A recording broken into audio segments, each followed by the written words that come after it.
God said, Abraham, I want you to go and take your son Isaac. I want you to offer your son Isaac as a sacrifice.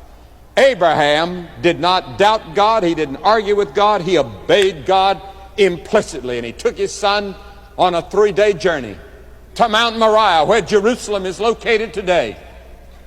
And there he laid his son on the altar, took his knife, and was ready to plunge it into his son's heart when God reached out and grabbed his wrist and said, no, Abraham. There's a ram caught in a thicket over there, and his horns get him. He's the sacrifice. I now see that you trust me and believe in me. I want to ask you something. Do you believe in Christ? Do you believe in God that much that you do what Abraham did?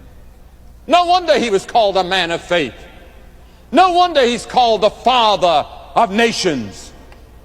He believed God so implicitly that he was willing to offer the only son, or he had had Ishmael, but the son of the bloodline, on the altar, because God had told him to do it.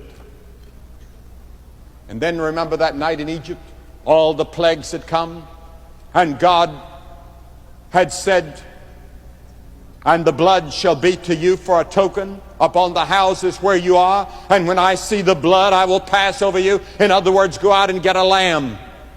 I'm going to destroy the firstborn of every family in Egypt. I want you to get a lamb, slay it, take the blood, put it up on the doorpost.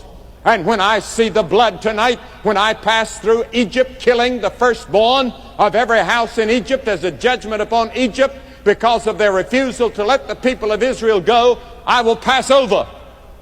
It'll be a sign. And when the death angel came across Egypt that night, and there was groaning and moaning and wailing in Egypt because the firstborn of every family died, unless the blood was there. He didn't say, when I see your good resolutions, when I see all your religious credentials. He said, when I see the blood, I will pass over. I want to ask you, have you been to the cross?